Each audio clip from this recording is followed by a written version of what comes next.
My family left me out of the will, so I bought the house they were fighting over. My name is Celeste Hayward, and 3 weeks ago I learned I'd been completely cut out of my parents' will, not through a heartfelt conversation, not even a cold phone call, just an email from the estate attorney with the subject line, "Execution of Richard and Meredith Hayward's last will and testament." The attachment laid everything out in legal jargon. Jackson and Elise, my older brother and younger sister, were listed as co-beneficiaries. I wasn't mentioned, not once. They got everything: the investment portfolio, the Vermont lake house, the antique jewelry, even Dad's treasured vinyl records. But the one item that mattered most, the one everyone really cared about, was the house. The house. The massive colonial in Westchester, 4 fireplaces, original crown moulding, stonework imported from Italy. Our family had lived there for 3 generations. It was the Hayward name etched into the deed, the kind of home that appeared in society magazines and historic registries. Realtors salivated over it, and now it was officially theirs. When I opened the email, I was sitting in my high-rise apartment overlooking Central Park. It was a Tuesday evening. I had been reviewing Q3 performance reports for my firm, sipping cold coffee. When the notification popped up, I opened it casually, expecting what exactly? Maybe a token share, a keepsake, an acknowledgement. But there was nothing, not even a line about personal effects. I stared at the screen for a long time. My mind didn't go blank. It went cold. Later that night, Elise called me. Her tone was so light, so falsely cheerful, it made my skin crawl. "Hey, Celeste," she said quickly. "I just wanted to check in. I assume you saw the email from the estate attorney." I stayed silent, so she kept talking. I want you to know that none of that was our idea. It was Dad's decision. Jackson and I were just as surprised. I finally spoke, keeping my voice even. "Are you keeping the house?" She exhaled like I'd asked something exhausting. "No. I thought about it, but it's a lot to maintain and the taxes are crazy. Jackson wants to sell. I told him I might buy him out, but only if we can agree on the price. It's complicated." Of course she wanted it. We all knew that whoever ended up with the house wouldn't just be inheriting real estate. They'd be inheriting the legacy. The house was the centerpiece of every holiday photo, every family gathering. It was where Dad hosted law partners and where Mom bragged to her bridge club about our achievements. Whoever owned it next, they wouldn't just have a home, they'd have a crown. The next morning, I got a text from Jackson. It said, "If Elise asks you about the house, don't let her screw me over. I'm not selling my half unless it's at full market or above. It's prime property, Celeste. You know that." Of course I knew. The Westchester housing market was booming. That house wasn't just sentimental. It was a multi-million-dollar asset. The last estimate had it at $4.3 million with buyers circling. Investors wanted to flip it. Developers wanted to rezone. Jackson didn't want to lose money. Elise wanted to gain power. And me, I just wanted to breathe without choking on resentment. The family group chat, which hadn't been used since our mother's funeral, suddenly lit up again. Jackson posted Zillow comps. Elise debated whether to repaint the library. They argued about listing agents, closing costs, and capital gains taxes like they were co-CEOs of a business, not 2 children standing on the ashes of their parents' trust. No one asked how I felt. No one acknowledged the insult, the omission. I had been the one who stayed behind when Mum was diagnosed. I took time off work. I moved back in. I handled the hospice care, the medications, the panic attacks. Jackson sent checks. Elise sent flowers. I sent pieces of my soul. And now they were fighting over which shade of grey to use on the shutters. That's when something inside me hardened. For most of my life, I gave them the benefit of the doubt. Elise was just sharp because she was stressed. Jackson was cold because Dad raised him to be. I excused it all, but not this time, because what neither of them knew was that I wasn't just scraping by in Manhattan. I was thriving.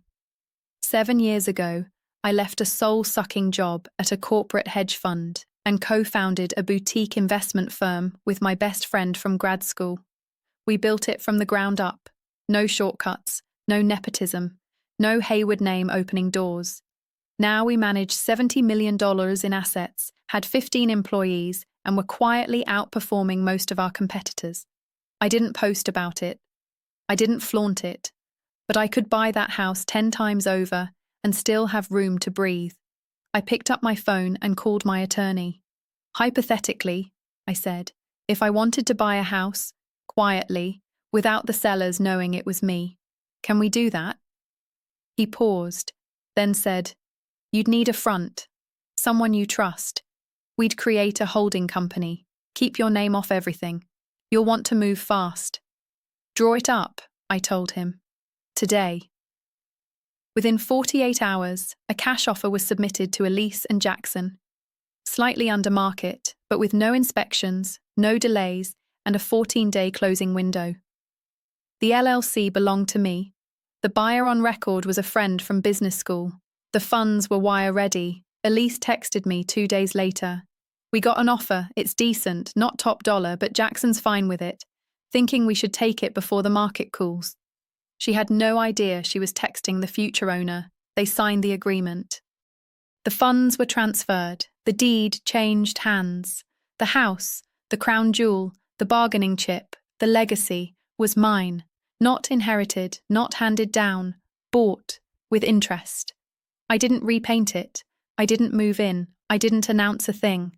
I just let it sit there, quiet and perfect, like a lion sleeping in tall grass. 2 weeks later, Elise texted me again. Hey, Jackson and I were thinking of doing a little goodbye brunch at the house next weekend, before the new buyer comes in and tears it apart. Want to come by? I stared at the screen, then slowly smiled. I typed back, absolutely, I wouldn't miss it. I suppose, if I'm being honest, I shouldn't have been surprised. Not just about the will, about all of it. Being overlooked, dismissed, folded out of the family narrative like a page no one bothers to read. It had been happening for as long as I could remember. My siblings and I didn't grow up equals. We grew up assigned roles. Jackson, the firstborn son, carried Dad's legacy on his shoulders like some gilded inheritance. Elise, the baby, floated through childhood on charm and theatrics. And me? I was the dependable one, the quiet one, the filler between their headlines. I was the kid who always did what she was told, who made straight A's without being asked, who set the table, did the dishes, reminded Mom to take her medication, and knew how to disappear when the room got too loud. I remember one Thanksgiving when I was 12. Mom had burned the stuffing and Dad was snapping at everyone. Elise was crying about a broken hair clip. Jackson was hiding in the den, playing video games. I was the one who took the smoking dish out of the oven, opened all the windows, and kept dinner from becoming a disaster. I don't think anyone even noticed. That was the rhythm of our family. Jackson got praised for showing up. Elise got fawned over for smiling pretty. I got silence. Sometimes I think they assumed I didn't need anything. Attention, affirmation, affection, because I never demanded it. But I did need something. I just learned early on not to expect it. Dad was a senior investment banker on Wall Street, sharp as a blade and twice as cold.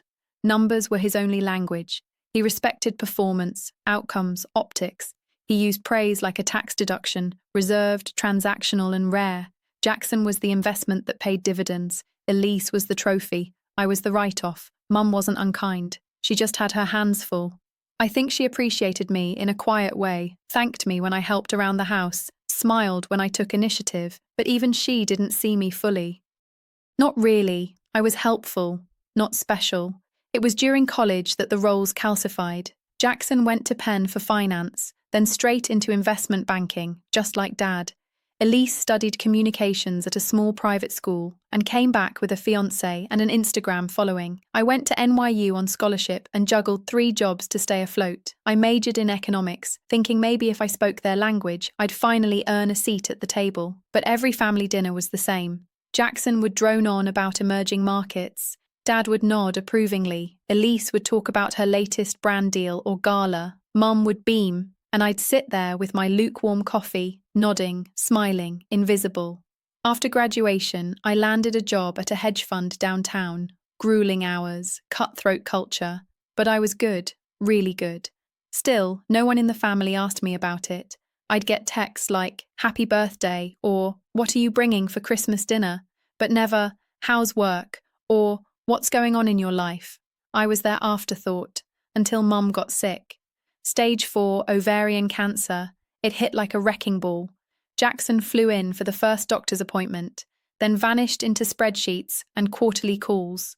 Elise posted a photo of her holding Mum's hand in the hospital, then went back to her charity events. And me? I moved home. I cashed out my vacation days, put my apartment lease on pause, took conference calls from Mum's guest bedroom, and spent my nights emptying her vomit bucket and massaging her legs when the chemo made them ache. I learned how to manage her meds, schedule her appointments, argue with insurance. It was the most intimate and brutal experience of my life. One night, Mum woke me up at 3 a.m., crying from the pain. I held her for hours, while she whispered apologies I didn't need to hear. She said she was proud of me, that I was strong, that she was sorry she hadn't said it more often. I told her I forgave her. I meant it. She passed away 6 weeks later. The funeral was a blur. Jackson gave the eulogy. Elise cried beautifully. I organised everything, called the florist, handled the catering, arranged the seating chart. I didn't cry until I got back to my apartment, alone. After the burial, Dad pulled me aside. "She would have been lost without you," he said. I waited for more, for something, a thank you, a gesture. But he just patted my shoulder and walked off to shake hands with a client. The next time I saw him, months later, he was already sick himself, thinner, slower, still stubborn. He didn't want caretakers, didn't want help, and definitely didn't want to talk about feelings. I visited every week, brought groceries, paid out of pocket to hire a cleaning service he'd never admit he needed. Jackson coordinated his finances. Elise redecorated his guest room to lift his spirits. But I was the one who found him when he collapsed. I was the one who called 911. I was the one who rode in the ambulance while Elise updated the family group chat and Jackson argued with the hospital billing department. The night he died, I sat alone in the waiting room with my coat still on. I hadn't eaten in 12 hours. The nurse brought me a glass of water and asked if I was his wife. "No," I said, "I'm his daughter." She looked surprised, and that's when I realised even strangers could sense it, how invisible I'd become in my own family. After the funeral, I got a call from the estate attorney's office to schedule a reading of the will. I assumed we'd all meet in person. Instead, I received the documents digitally. I remember sitting in stunned silence, staring at the screen. I kept rereading it, thinking there must have been a clerical error, but there wasn't. I was left out. I later learned from a former colleague of Dad's, someone I ran into at a client lunch, that he believed emotion had no place in financial planning. He'd once said that sentiment clouded judgment. He wanted the estate to be handled like a business deal, assets passed to the most valuable players. In his mind, Jackson and Elise were investments. I was an expense. And just like that, it was done. They erased me. But I didn't cry. I didn't scream. I didn't even respond to Elise's empty apology or Jackson's transactional text about keeping the sale fair. Because what they didn't know, what they had never bothered to learn, was that while they were scrambling for the surface-level glory of being seen, I had been building something solid underneath. The foundation for a life where I didn't need to ask for respect. I would take it, one quiet, deliberate move at a time. By the time Elise invited me to the brunch, the house was already mine. They had no idea. I sat at my kitchen counter, staring at the message she sent, phone in one hand, coffee in the other. Her tone was breezy, like it was just another casual get-together, not a farewell tour for the most prized asset of our family's legacy. "Hey, Jackson and I were thinking of doing a little goodbye brunch at the house next weekend, before the new buyer comes in and tears it apart. Want to come by?" I typed back, "Absolutely. I wouldn't miss it." And I meant it, because the house wasn't being torn apart. It wasn't being gutted, flipped, or sold to some foreign investor. It was sitting exactly as it always had, only now it belonged to me. The purchase had gone through smoothly, flawlessly, really. The LLC my attorney set up, Ashwood Crescent Holdings, was watertight. The buyer on record was a friend from business school who owed me a favour. The deal was closed, wired, and recorded with the county clerk. I had the keys in my purse, the deed in a locked file drawer, and the knowledge that neither Jackson nor Elise would ever see it coming. They thought they'd offloaded a burden. They thought they were walking away from a piece of property. But that house wasn't just property, it was power. For 3 generations, that house had been the backdrop of every significant moment in our family's life. Dad used to call it the pillar. Mom joked it would outlive all of us. Elise dreamed of getting married in the garden. Jackson once tried to convince Dad to refinance it so he could reinvest in tech stocks. And me? I memorized the creak in every floorboard, the smell of lemon polish on the staircase banister, and the way the morning sun cut through the dining room windows. That house was the family currency, and I'd just bought it. Not out of nostalgia, not even out of revenge. I bought it because it was mine to take. And now I had the extraordinary privilege of watching them say goodbye to it, without ever knowing they were saying hello to me.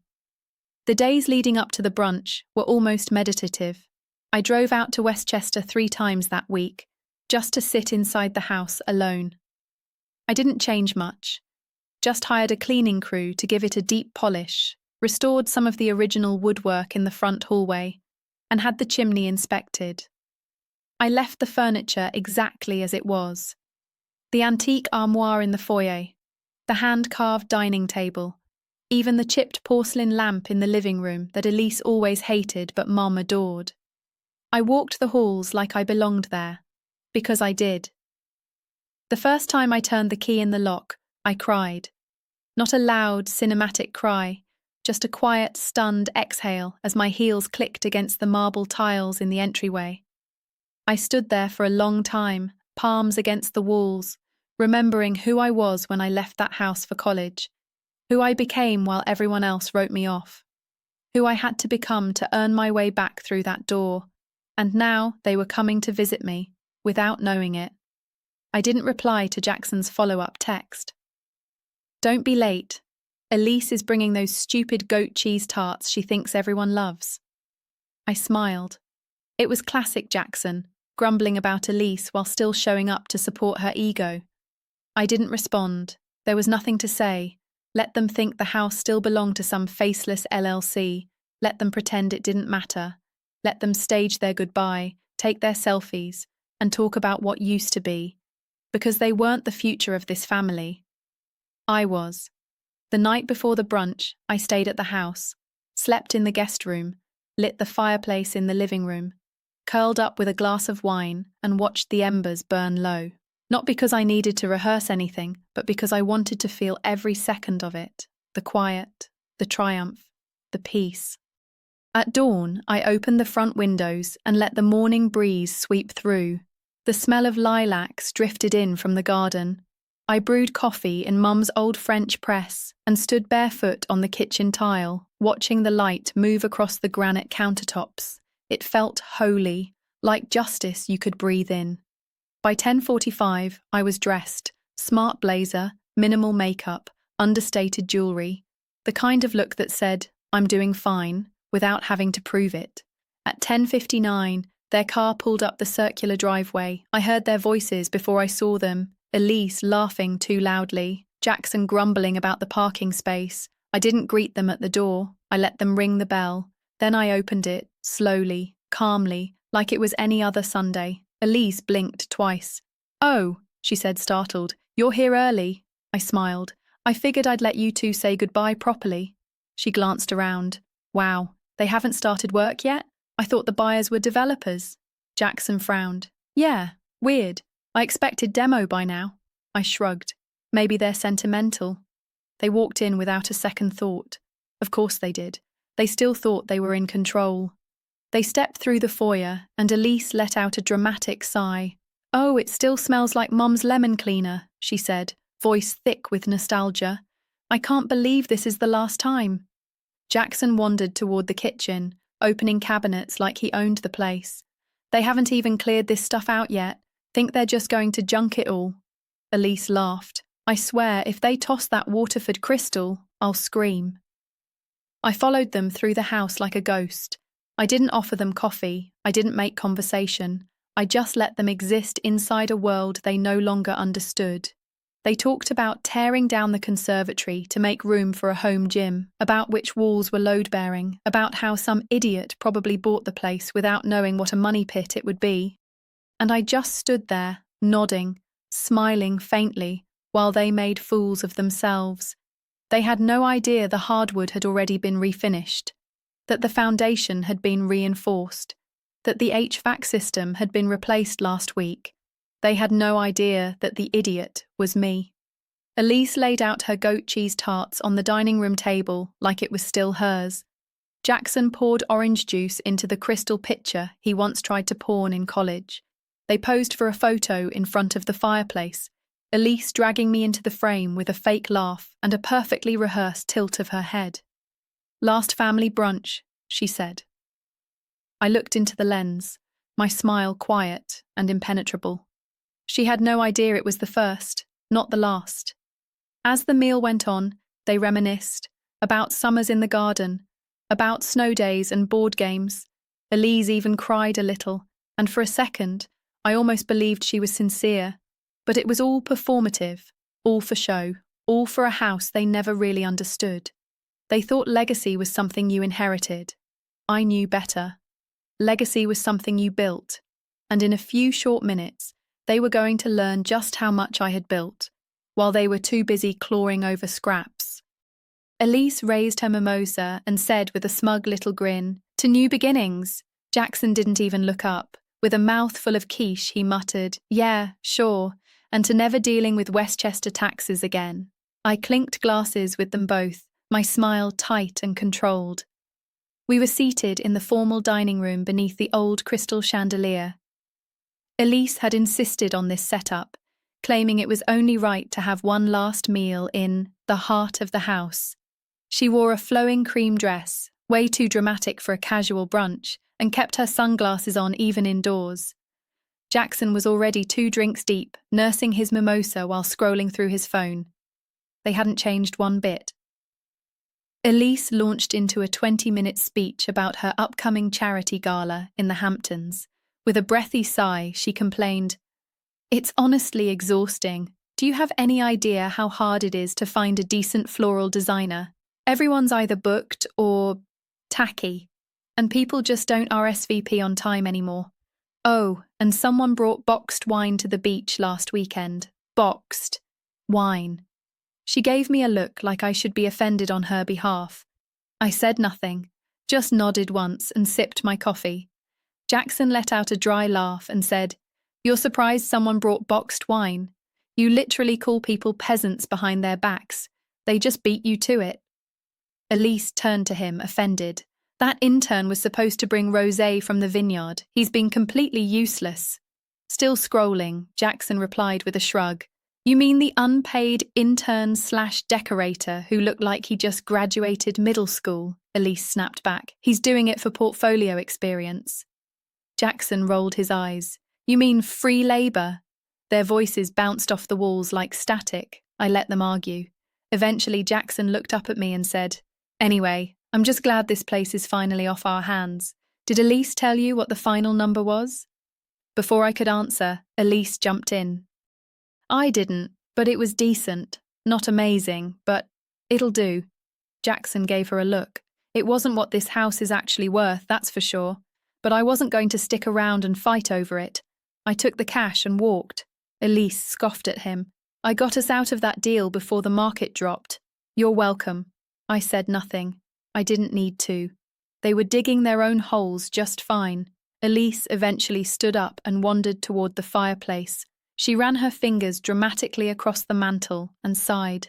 "I'm going to miss this room," she said, more to herself than to us. "Maybe I'll have my decorator recreate it in my new condo. It won't be the same, obviously, but I think I can get close." Jackson barked out a laugh from across the room. "You still calling that guy your decorator? He's an intern you never paid." Elise turned and snapped at him. "God, Jackson, must you ruin every moment?" He shot back. "Only the fake ones." I finally spoke. Calm, even, measured. "That's enough." That stopped them both. Elise turned slowly. Jackson lowered his glass.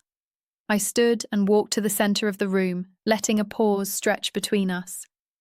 You know, I said, it's strange, saying goodbye to a house that meant everything to our family, and you don't even know who it belongs to now. Elise scoffed, arms crossed. Don't remind me. Probably some hedge fund frat boy with no taste, Jackson chimed in, smirking. Or worse, one of those YouTube flippers who thinks painting everything black makes it modern. I met their eyes one by one. Actually, you've already met the buyer. That made Elise squint. What do you mean? I held their gaze. You're standing in her living room. Jackson's forehead creased. Elise blinked once, then again. Wait, what are you talking about? I didn't flinch. I bought it 3 weeks ago through a holding company, Ashwood Crescent Holdings. That's mine. Elise let out a breathy, incredulous laugh. You're joking.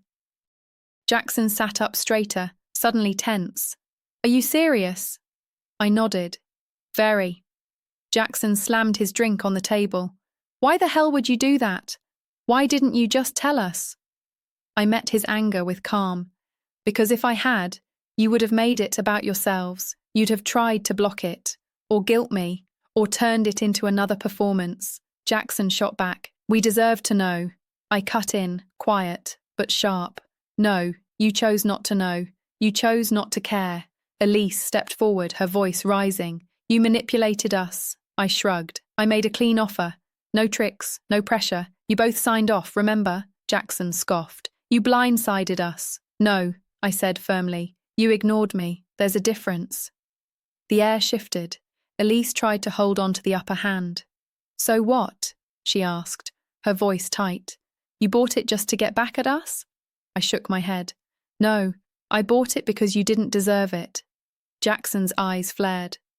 Wow, you think you're better than us? I turned toward him. You sent checks from across the country while I cleaned up Mum's vomit. You booked flights around your portfolio reviews. You showed up late and left early. And then you fought over the will like she was a quarterly report. He tried to interject, but I kept going. And you, I said to Elise, you showed up in designer coats and posted sympathy selfies. You decorated the guest room while I sat beside her through panic attacks. You ordered floral arrangements while I held her hand as she died. Elise's face turned pale. I finished. You both treated this house like a prize, like you were entitled to it, but you weren't. Then I reached into my pocket, pulled out the house key and placed it on the table. I'd appreciate it, I said softly, if you lock the door behind you when you leave. Elise curled her lip in disgust. You really think you're better than us because you bought a house? No, I replied. I think I'm better because I stayed. Because I gave a damn when it counted. Because I didn't turn grief into a transaction. Jackson shook his head, grabbed his coat, and muttered on his way out, unbelievable. Elise followed, storming off in her heels. She slammed the front door so hard, the hallway mirror rattled in its frame. A moment later, I heard the engine roar as Jackson sped down the driveway, and then silence. It didn't feel lonely. It felt earned. I walked back into the dining room and sat down at the table, my table, under that chandelier Mum picked out after arguing with Dad for days over brass versus crystal. I looked at their half-eaten tarts, the crumpled napkins, the silence they left behind, and I smiled, not because I had hurt them, but because I had finally stopped letting them hurt me. Because I wasn't the forgotten one anymore. I was the one who stayed, the one who built, the one who now owned everything they thought I'd never have. 3 months passed after that brunch, and I didn't hear a word from either of them. Not a call, not a text, not even a passive-aggressive forwarded email from the family lawyer. Just silence, and honestly, it was perfect. For the first time in years, I could breathe. I wasn't dodging guilt trips or backhanded compliments. I wasn't being dragged into group chats about renovations or inheritance logistics. I was just free. I kept the house. I didn't move in, not fully, but I visited often. On Sundays, I'd walk through the halls barefoot, open the windows, and let the breeze roll through the same rooms that once made me feel small. I had the garden restored, nothing flashy, just the way Mum had it. Tulips, lavender, those impossible little white roses that never bloomed right unless she was the one tending them. It felt like reclaiming something deeper than property, like carving space for myself inside a history that once tried to erase me. Meanwhile, Jackson and Elise had gone quiet publicly too, but I started to hear things. A mutual friend mentioned Jackson had tried to buy into some flashy real estate project in Miami. It fell apart before escrow even closed. He lost a chunk of his payout from the house and stopped showing up to his regular golf games soon after. As for Elise, she hosted her big fundraiser, but apparently, attendance was low. She'd been bragging about the guest list for months, but most of the names never RSVP'd. The photos she posted were mostly of herself. One showed her posing beside a giant flower wall that collapsed halfway through the evening. The caption read, "A night to remember." Comments were turned off. I didn't gloat. I didn't need to. The difference between us was never about who could shout louder or look shinier on paper. It was always about who showed up when it mattered, who stayed, who carried the weight when no one else would, and I had carried all of it. One evening after work, I stopped by the house. The sun was pouring across the hardwood floors like spilled gold. I walked out to the garden and sat on the stone bench where Mom used to read on warm afternoons. For the first time in a long time, I let myself miss her. Not the kind of grief you perform in public, the quiet kind, the kind that sits heavy in your chest and stays. I didn't cry, but I whispered, "I hope you see this, Mom. I hope you know I did it right." A few days later, I received a letter. It wasn't from Elise or Jackson. It was from Dad's old law partner, Mr. Kendrick. He'd worked on the estate for years. The note inside was short, handwritten. "Celeste, I want you to know your father always spoke highly of you, especially after your mother's diagnosis. He said you were the only one who didn't need help to stand on your own 2 feet. Jackson and Elise, well, they needed structure, support, but not you. You had your own compass. He was proud of that. Said so often. You may not have gotten a line in the paperwork, but trust me, you were never overlooked. Just thought you should know." I sat with that letter for a long time. It didn't fix everything, but it softened something that had stayed sharp for far too long. I framed the letter and hung it behind the pantry door, where no guest would ever see it, but I would, every time I walked by. That was enough. I never told Elise or Jackson about it. I didn't need to. There were no more explanations to give, no arguments to win. They moved on, or pretended to. I saw Jackson at a wedding 6 months later. He gave me a tight nod across the room and didn't approach. Elise sent a holiday card that December, white, gold-foiled, with a photo of her standing alone next to a tree. No message. Just her name in calligraphy, like a personal brand. I didn't send one back. By spring, I finally made a decision about the house. I wouldn't live there, not full-time. I didn't want to turn it into a shrine, but I couldn't sell it either. Not yet. Not when it had become something new. So I turned it into a retreat. A space for rest, for healing, for something better. I began hosting weekend workshops, small ones, for young women in finance, especially those just getting started. The kind of women I used to be. The kind who got talked over in meetings, passed over for promotions, told to smile more in job interviews. We sat around the same dining room table where Elise once served goat cheese tarts, passing coffee and strategy notes beneath the chandelier she called outdated. It wasn't outdated. It was enduring, like legacy should be. And when I walked them through the house, through the parlour, past the fireplace, out to the garden, I didn't give them a tour. I gave them a promise. That it was possible to succeed without stepping on others. That you didn't have to shout to be powerful. That revenge wasn't always loud or bitter. Sometimes it looked like peace. On the 1-year anniversary of buying the house, I came back alone. No guests, no meetings, just me.